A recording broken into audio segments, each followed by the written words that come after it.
Muy buenas, bienvenidas, bienvenidos a Matemáticas de Oposiciones. En esta ocasión vamos a hablar sobre el tema 58. Vamos a cerrarlo con unas conclusiones y unas referencias que hemos utilizado pues, para realizar este tema. En primer lugar, hay que decir que el estudio completo de una población es difícilmente, como ya hemos visto a lo largo del tema, es difícil realizarlo en su totalidad, ya que en muchas ocasiones no es posible. Vamos a ponerlo así, que no estaba recto que no, en algunas ocasiones requiere una dificultad especial, ya que, bueno, como hemos comentado el caso de la población, pues ya no te vamos a hablar de la población española, vamos a hablar de la población mundial. Las variaciones en la población mundial de un día para otro, y si no hablamos de un minuto para otro, son demasiado, son muy grandes en comparación con realizar una encuesta a cada uno de ellos. No llegaríamos al final, lo cual es una realidad, y no nos serviría de nada el estudio realizado a partir de estas encuestas, con lo cual lo que se busca es representar esta población, representar estos elementos en función de una muestra seleccionada por medio de una serie de muestreos. Un muestreo es la forma en la que vamos a seleccionar esta muestra. Los tipos de muestreo, que hemos visto que había muestreos probabilísticos, muestreos no probabilísticos y muestreos sin norma. En los que nos hemos basado son aquellos en los que para elegir una muestra u otra utilizan una ley de probabilidad. Estos se denominan muestreos probabilísticos y hemos seleccionado pues, de varios tipos. El muestreo aleatorio simple, el muestreo sistemático, el muestreo por conglomerado, el muestreo por estrato y el muestreo polietápico en varias etapas, que lo hemos descrito en un apartado anterior. Con todo ello, ya tendríamos la muestra.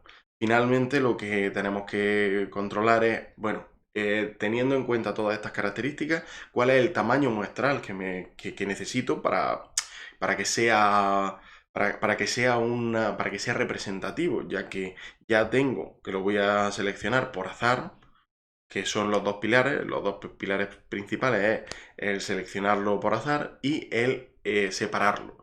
Ya tenemos muestro por conglomerado y por estratos, que lo está separando, y por etápico también, y los muestreo sistemático y muestreo aleatorio simple, que son probabilísticos, que se basan en la probabilidad.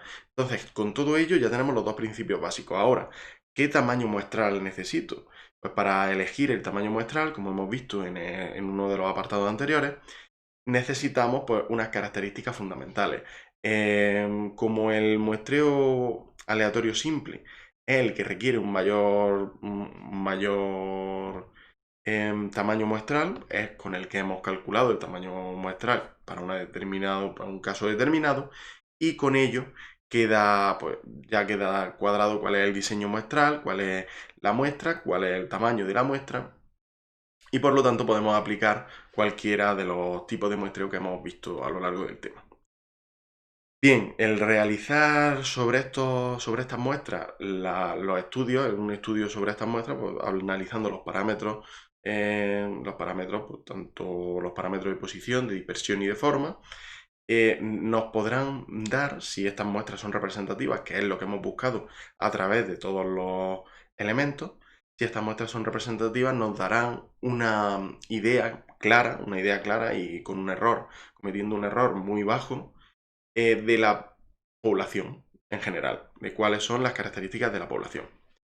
Para finalizar, en cuanto a la referencia, bueno, hay que tener en cuenta que este tipo de muestreo es totalmente necesario por las razones que hemos descrito a lo largo de todo este tema, pero también en específico de la potencia que tiene estas características, de la potencia que tiene elegir a partir de una población una muestra, estudiarla, primero ganamos tiempo, no perdemos dinero y podemos analizarlo con un error muy pequeño y poder extrapolarlo a la población.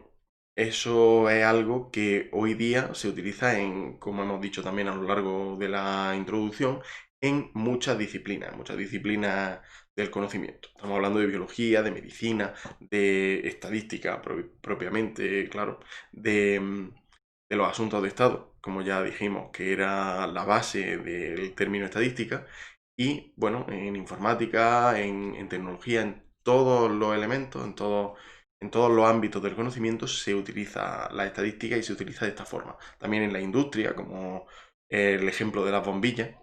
Y para terminar vamos a hablar sobre las referencias. Pues para las referencias hay que tener en cuenta algunos libros. El primero de ellos, de Azorín F. y Sánchez Crespo J. de 1986, Métodos y aplicaciones del muestreo, de la editorial Alianza y Universidad Textos. Cochran W. de 1987, Técnica de muestreo, segunda edición, de la editorial Cexa. Y Thomson S. de 1992, Sampling, John Wiley, de la editorial John Wiley and Sons. Con todo ello, terminamos y muchas gracias por todo. Terminamos este tema, así que adiós.